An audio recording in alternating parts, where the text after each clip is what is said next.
ya, bahwa mereka akan menerima beliau, ternyata apa yang beliau sangkakan tidak seperti harapan. Pun Nabi bangun dan kembali kepada keluarganya hazinan. Beliau merasa sedih, tapi bukan putus asa. Beliau ingin mereka mendapatkan bimbingan Allah Subhanahu wa taala.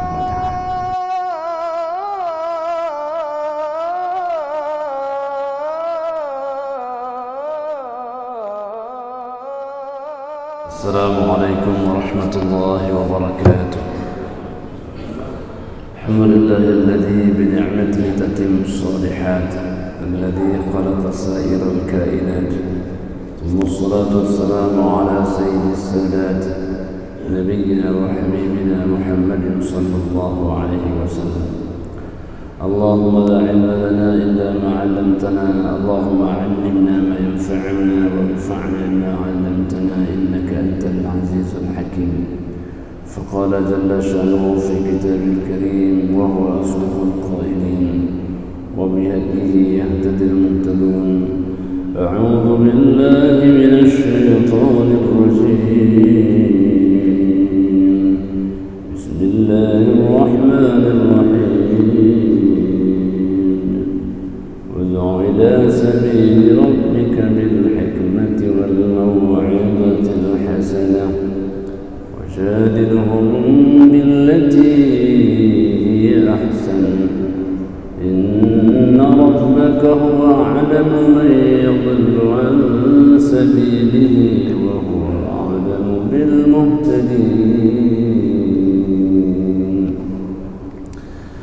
Alhamdulillah, tiada kata yang paling indah, tiada mutiara yang paling berharga kecuali kita mendapatkan hidayah Allah Subhanahu wa ta'ala.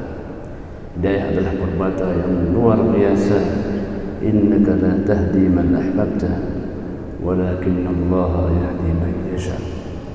Wahai Rasulullah, bahwa engkau tak bisa memberikan hidayah kepada orang yang kau cintai.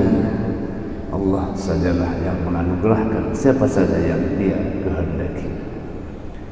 Salawat dan salam sama-sama kita sampaikan kepada junjungan alam Nabi Rasulullah sallallahu alaihi wasallam. Walau tak pernah berjumpa dalam dunia, semoga bersua di yaumul mahsyar kelak nanti. Para jemaah hadirin dan hadirat yang dimuliakan oleh Allah Subhanahu wa taala, hidayah adalah sesuatu yang istimewa.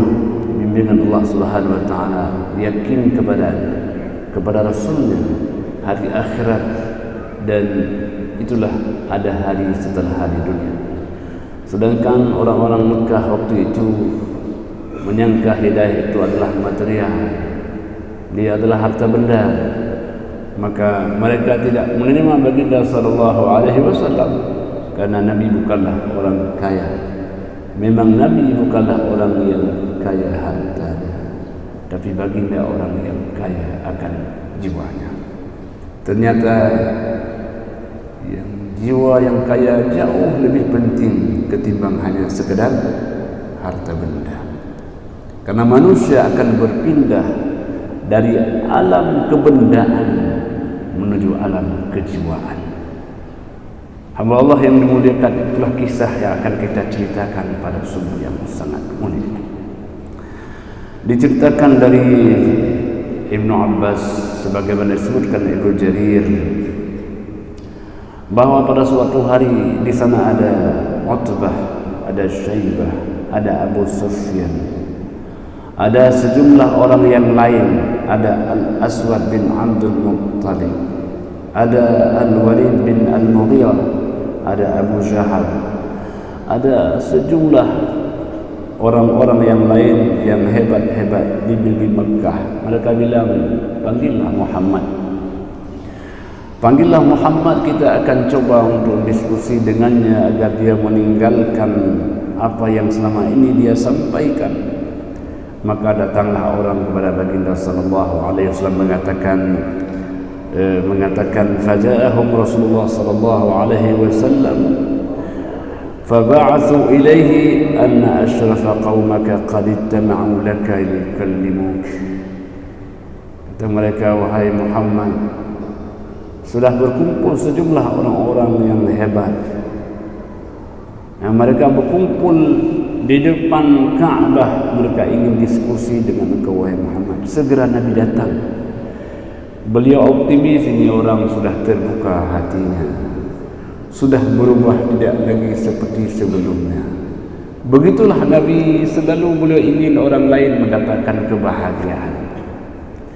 Maka zaman rahmatullah, orang baik menginginkan kebaikan kepada siapapun, hatta kepada orang yang tidak pernah terbayangkan sebelumnya akan kebaikan itu, semacam Abu Jahal. Maka zaman rahmatullah Allah Subhanahu wa taala, ketika Nabi SAW datang, maka mereka bilang, ya Muhammad, inna qad ba'athna ilaika linu'dira fika, wa inna wallahi ma na'lam rajulan min al-'arab adkhala ala qaumika ma adkhalta ala qaumika. Jadi dia bilang, rahmatullah Allah Subhanahu wa taala, kami sungguh telah memutuskan engkau kepada engkau, agar kemudian engkau datang kepada kami, untuk kemudian engkau menafikan apa yang telah kau katakan, karena engkau menyampaikan sesuatu yang belum pernah orang sampaikan sebelumnya. Maka baginda sallallahu alaihi wasallam Rasulullah mengatakan, faqala Rasulullah sallallahu alaihi wasallam, ma bi taqulun ma ji'tukum bima ji'tukum bihi atlabu amwalakum. Pertama, kata Nabi, saya datang tidak pernah mencari harta dari kalian. Jadi Nabi mengatakan bahwa apa yang beliau bawa, apa beliau sampaikan, semata-mata karena keikhlasan kepada Allah Subhanahu wa taala. Jadi beliau mengatakan, ma ji'tukum bihi atlabu amwalakum. Nabi tidak pernah ingin kekayaan. Nabi ingin menjadi hamba Allah yang sederhana. Wala asyrafa fikum, saya pun datang tidak meminta kemuliaan, bukan untuk kalian muliakan, dah. Wala mulka alaikum, tidak pula meminta kerajaan pada kalian. Walakinna Allah ba'athani ilaikum rasulah, semata-mata saya datang karena Allah mengutus saya sebagai rasul. Ikhlasnya Nabi dalam berdakwah, menyampaikan apapun, karena beliau hadir semata-mata karena utusan Allah Subhanahu wa taala. Itu poin yang pertama.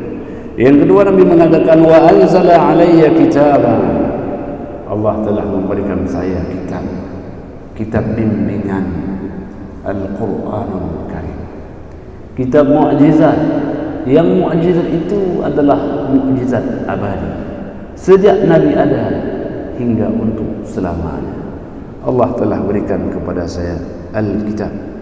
Wa amarani an akuna lakum basyiran wa nadhira. Tugas saya wahai umatku sebagai pemberi kabar gembira bagi orang yang taat dan memberikan waspada bagi orang yang maksiat. Jadi tidak lebih dari itu, jemaah dirahmati Allah. Kemudian faballaghtukum risalati rabbi, lalu kemudian aku sampaikan apa yang menjadi message, pesan-pesan dari Allah. Allah telah sampaikan, Muhammad sampaikan ABCD, aku telah sampaikan pesan-pesan itu kepada kalian. Wa nasahtu lakum, aku telah berikan nasihat kepada kalian. Sekarang ini, fa in taqbalu minni mimma ji'tukum bihi fa wa haddukum minad dunya wal akhirah.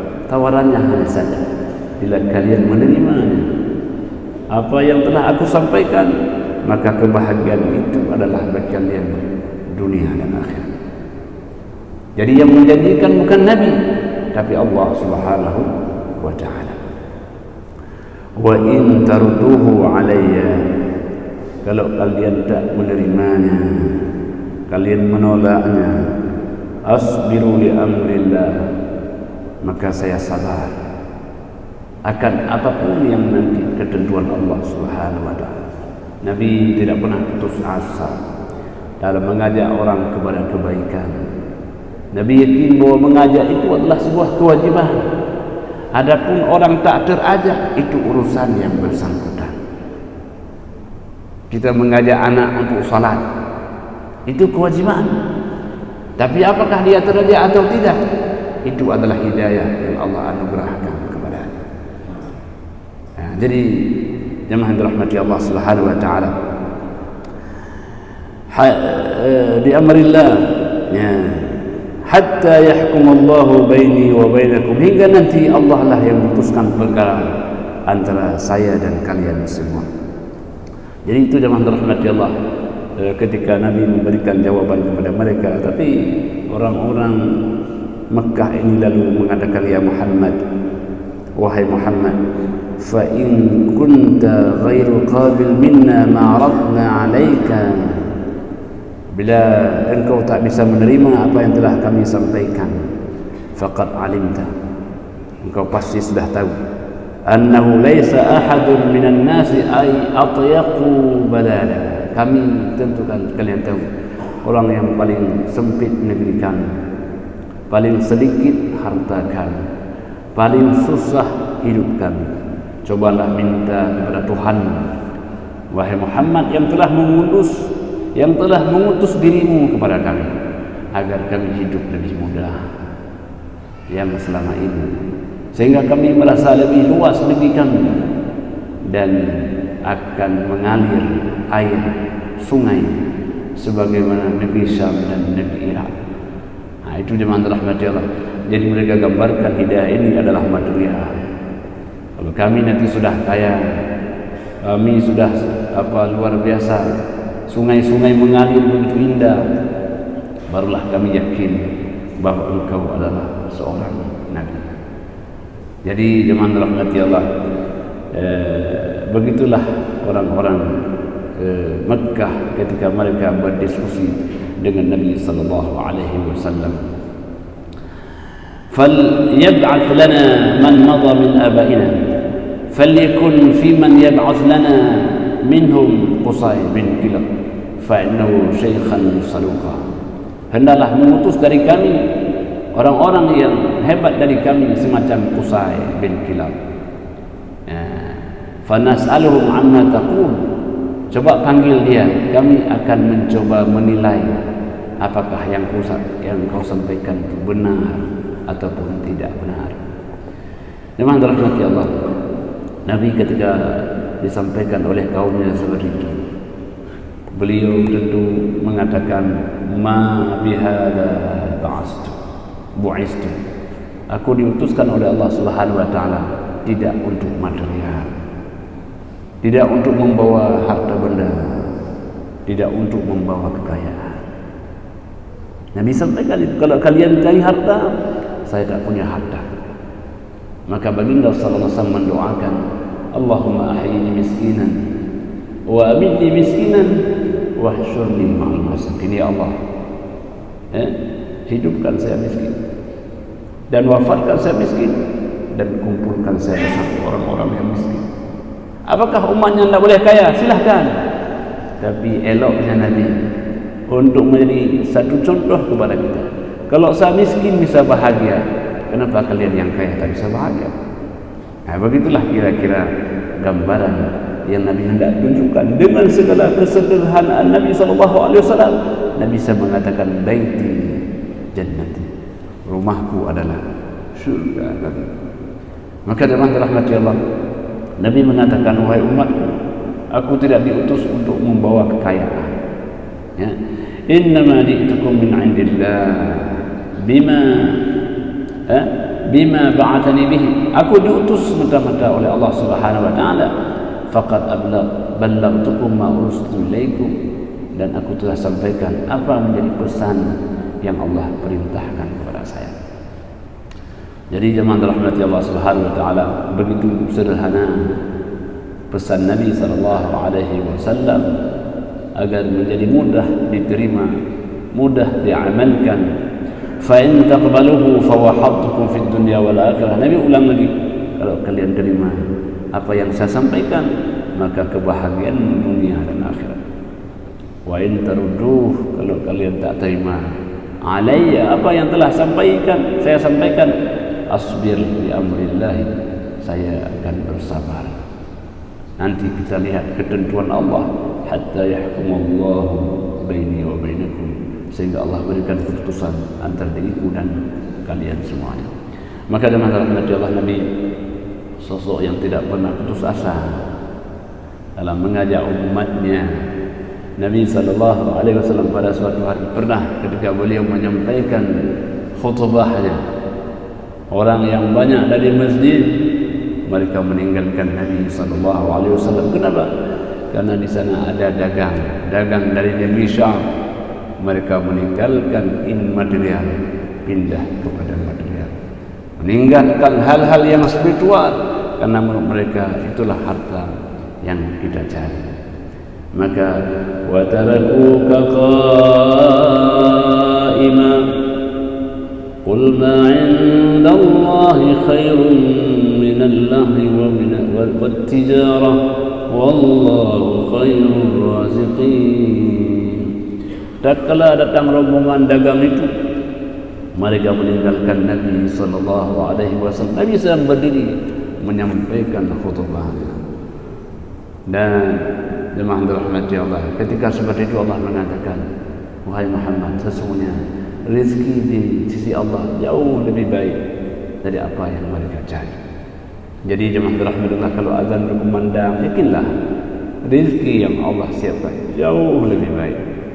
Apapun kegiatan kita, aktivitas kita, kalau sudah azan berkumandang, kita segera melaksanakan ibadah, karena di balik itu semua Allah akan limpahkan rezeki dan keberkahan.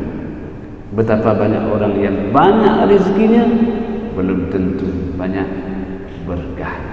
Maka kita mencari dua-duanya, rezeki yang banyak dan berkah yang melimpah. Jadi berkah itu apa? Manfaat dari rezeki yang Allah berikan itu menghantarkan kepada kebahagiaan. Harta yang Allah berikan itu menghantarkan kepada kesuksesan. Itu yang umur yang Allah panjangkan itu menghantarkan kepada surga Allah Subhanahu wa taala. Itulah keberkahan maknanya. Nah, jadi oleh karena itu yakinlah dengan rahmat Allah, ya, sebagaimana yang dipesankan oleh Nabi sallallahu alaihi wasallam, fa in taqbaluhu, kalau engkau terima apa yang saya sampaikan kepada Nabi, maka haddukum fid dunya wal akhirah, maka nasib kebahagiaanmu itu akan menjadi milikmu sejak dalam dunia hingga kau kembali ke akhirat. Maka banyak contoh-contoh sahabat Nabi SAW. Ada Uthman bin Affan, miskin apa kaya? Kaya. Kaya dalam dunianya sampai meninggalnya. Kaya apa ya? Kaya. Dan kayanya bukan hanya dalam dunia, sampai ke akhirat tetap menjadi orang yang kaya harta. Jadi beliau, ya, mengambil jalan orang-orang yang berinfak, maka dengan kekayaan beliau menuju akhirat. Ada juga orang yang hidup dengan miskinnya, beliau menuju Allah. Ada Ali bin Abi Thalib. Jadi kaya dan miskin bukan persoalan, itu hanyalah sebagai cobaan.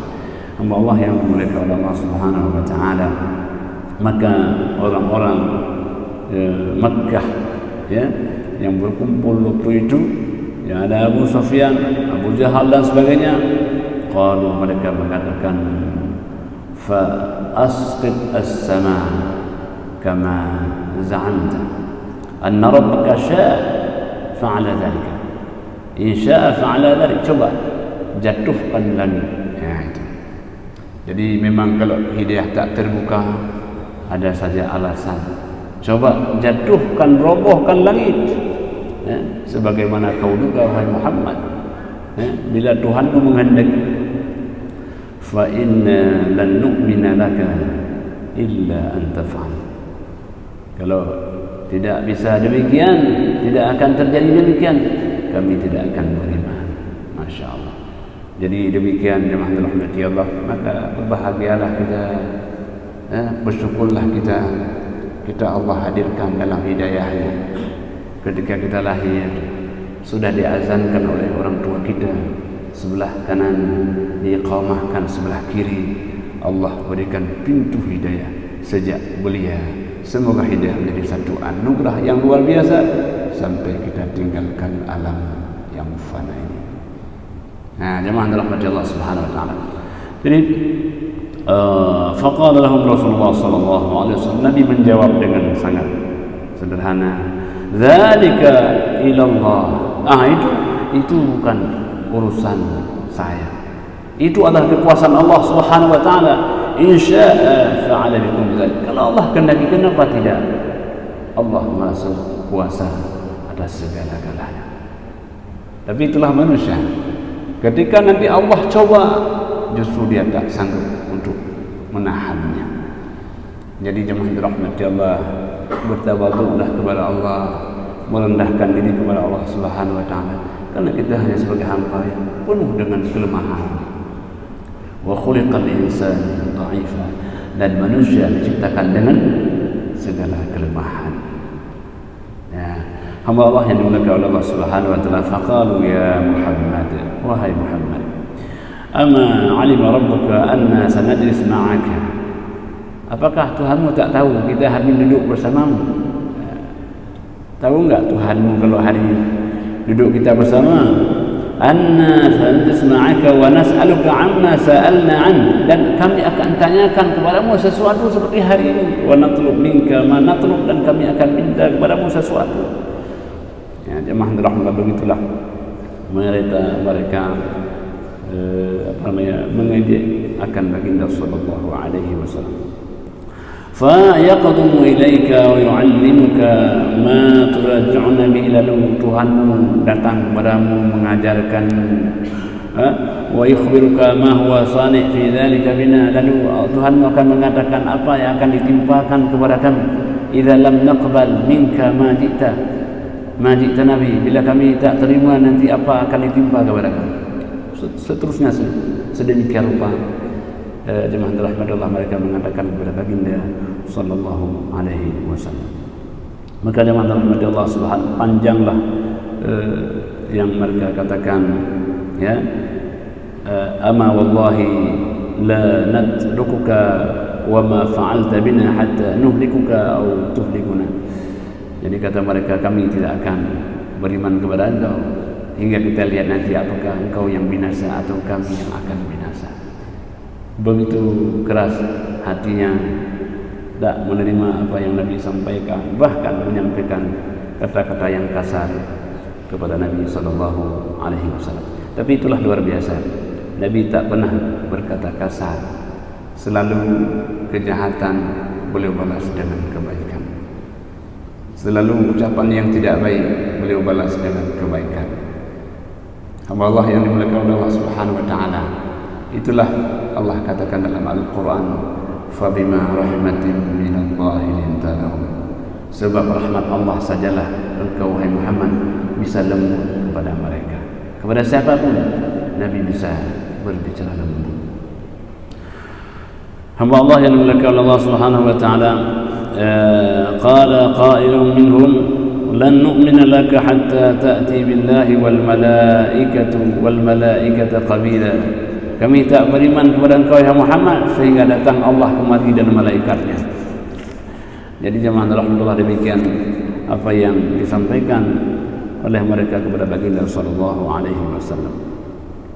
Maka Allah yang dimuliakan Allah Subhanahu wa taala, falamma qalu dzalika, dan kala demikianlah berulang-ulang yang mereka sampaikan, mereka menolak ajaran apa yang Nabi sampaikan, qama Rasulullah sallallahu alaihi wasallam. Tidak ada yang banyak Nabi perbuat, Nabi bangun meninggalkan mereka. Jadi jemaah rahmatullah, itulah hidayah. Karena hidayah ini, andai kata diberikan harta semuanya, ya, andai kata pun datang malaikat, andai kata pun orang mati hidup dan mengatakan engkau benar wahai Muhammad, tapi kalau hidayah tidak datang, tidak akan bisa untuk terbuka dadanya. Hamba Allah yang dimuliakan, wa qama ma'ahu Abdullah bin Umayyah bin Mughirah bin Abdullah bin Umar, ya, dan bangun pula namanya Umayyah bin Al-Mughirah. Faqala, ia mengatakan, ya Muhammad, hai Muhammad, urida alayka qawmuka ma aradu falam taqbalhu minhum. telah disampaikan permintaan kaum kepadamu, tapi engkau tidak bisa memberikan jawabannya. Summa sa'aluka li anfusihim umuran liya'rifu biha manzilataka min Allah. Lalu mereka tanya kepada engkau, di mana posisimu di hadapan Allah Subhanahu wa taala. Falam taf'al dzalik, engkau juga tak mampu untuk menunjukkannya. Mereka minta dia Tuhan langit, kau tak bisa menunjukkannya. Summa an sa'aluka an tu'ajjil lahum ma tukhawwifuhum min al-'adab. Kemudian mereka minta agar dipercepat azab. Coba datangin azab kepada engkau wahai Muhammad. Engkau juga tak bisa menunjukkannya. Wallahi, kata Umayyah ini, kata Abdullah bin Umayyah ini, fa wallahi la umin bika abadan, demi Allah aku tak akan beriman kepadamu selamanya, hatta tuttakhad ila sama' sullama, sehingga engkau bisa buat tangga menuju langit. Tak akan iman kepadamu selamanya. Thumma taraqqa bihi wa ana anzur hatta ta'tiha, sehingga bisa naik ke sana, bisa lihat apa yang ada di sana. Ya. Wada'ti ma'aka bisahifah mansyurah, lalu kamu bawa kepada kami lembaran-lembaran, ya. Wa ma'aka arba'atu minal malaikah, bila kamu bisa bawa dengan kami ada 4 orang malaikat yang mengatakan engkau adalah nabi, engkau adalah rasul. Begitulah tantangan jamaah dirahmati Allah Abdullah bin Umayyah bin Al-Mughirah, hamba Allah yang dimuliakan oleh Allah Subhanahu wa taala. Baginda sallallahu alaihi wasallam tak menjawab. Beliau yakin itu semua adalah karena hidayah tak datang. Maka jemaah dirahmati Allah, summan sarafa an Rasulullah sallallahu alaihi wasallam. Abdullah pun dia meninggalkan Nabi sallallahu alaihi wasallam, dan wan sarafa Rasulullah sallallahu alaihi wasallam ila ahlihi. Nabi pun kemudian meninggalkan mereka tadi dengan penuh optimis, ya, bahwa mereka akan menerima beliau. Ternyata apa yang beliau sangkakan tidak seperti harapan. Pun Nabi bangun dan kembali kepada keluarganya hazinan. Beliau merasa sedih, ya, tapi bukan putus asa. Beliau ingin mereka mendapatkan bimbingan Allah Subhanahu wa taala. Hamba Allah yang dimuliakan oleh Allah Subhanahu wa taala, maka kisah-kisah inilah yang digambarkan bahwa tugas seorang nabi adalah mengajar. Tapi Nabi sedihnya bukan karena beliau ditolak, tidak diterima dakwahnya, tapi beliau sedih melihat mereka, karena mereka akan kembali kepada Allah, mempertanggungjawabkan semua amal. Nabi berfikir tentang akibat untuk mereka. Itulah orang yang berhati bersih, beliau memikirkan orang lain. Hamba Allah yang dimuliakan oleh Allah Subhanahu wa taala, baginda sallallahu alaihi wasallam, dan kisah yang lain hatta kepada pamannya Abu Talib. Abu Talib yang selama ini mendorong Nabi sallallahu alaihi wasallam, yang selalu memberikan arahan dalam dakwahnya, tetapi di penghujung hidupnya Nabi datang, ya ammi qul kalimatan, wahai pamanku, ucaplah satu kalimat, yang kalimat itu aku bersaksi di hadapan Allah Subhanahu wa taala. Jemaah dirahmati Allah, Abu Lahab lebih datang duluan, lalu mengatakan, jangan engkau ganggu wahai Muhammad. Dia di atas kepercayaan nenek moyangnya. Jadi jemaah dirahmati Allah, kesedihan beliau bukan karena Abu Talib tidak menerima beliau, dia berpikir betapa jasa Abu Talib, ingin bahagia Abu Talib, sehingga Allah Subhanahu menyampaikan, innaka la tahdi man ahbabta walakinna Allah yahdi man yasha. Sesungguhnya engkau wahai Muhammad tak dapat memberikan hidayah kepada orang yang engkau cintai, tapi Allah sajalah yang memberikan hidayah kepada siapapun yang Dia kehendaki. Walaupun orang terdekat, walaupun Nabi Nuh tak bisa berikan hidayah kepada anaknya. Nabi Lut tak bisa berikan hidayah kepada istrinya. Hidayah adalah satu anugerah yang luar biasa. Maka patut kita bersyukur kepada Allah Subhanahu wa taala.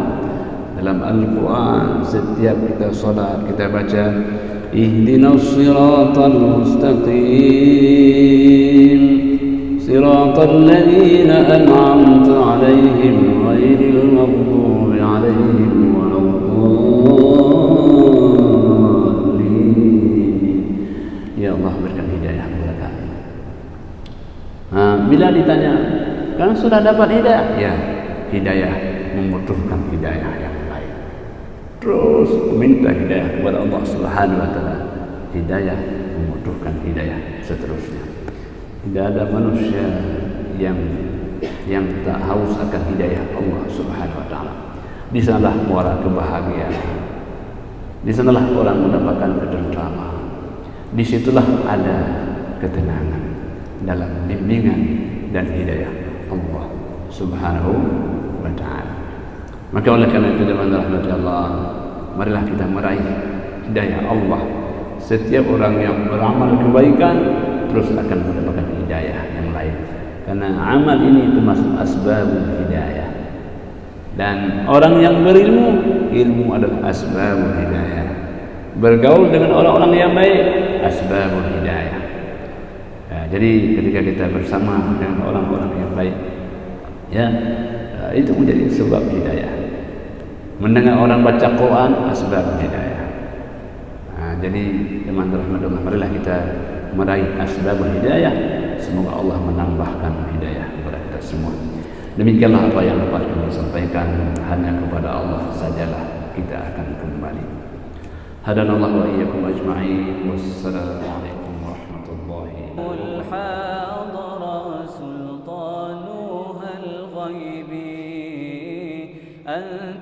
إمام الحاضرة سلطانها الغيب يا أيها النبي الله والكوكب الدري الله يا أيها النبي الله والكوكب الدري أنت إمام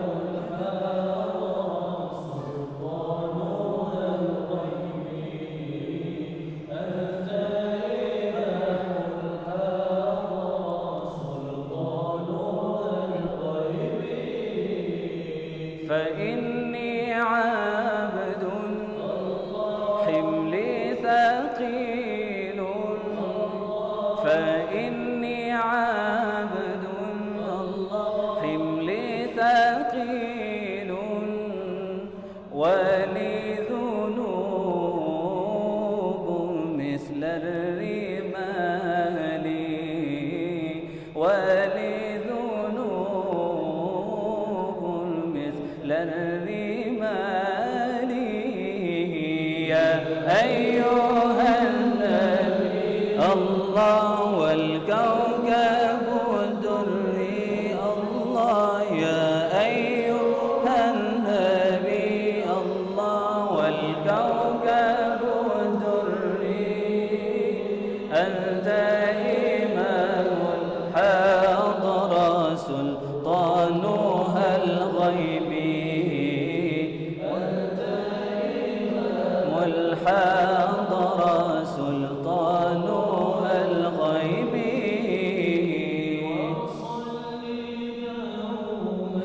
الله لا نبينا الله صل الله لا نبينا الله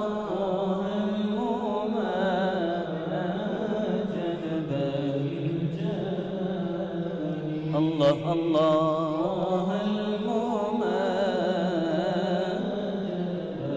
الجمال يا أيها النبي الله والكوكب الدري الله يا أيها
والكوكب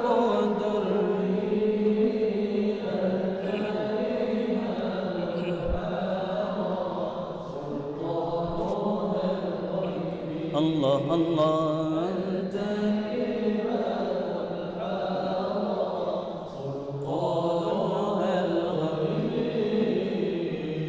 قل يا عظيم أنت العظيم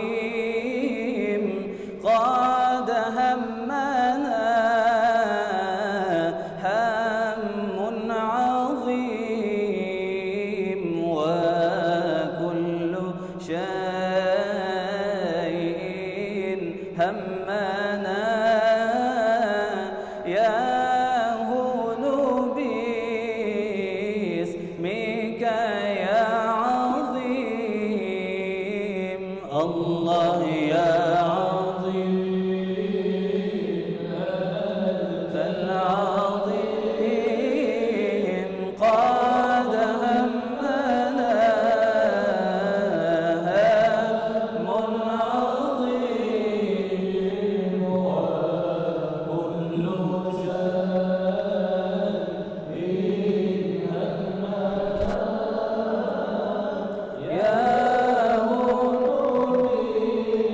باسمك يا عظيم أنت القديم قديم في الأزل أنت اللطيف لطيف لم تزل أنت القديم قديم في الأزل أنت اللطيف لطيف لم تزل عنا أزيل ما قد نزل من فدح الخاطب الشديد الله يا عظيم أنت العظيم قد همنا هم عظيم وكل شيء همنا يهون باسمك يا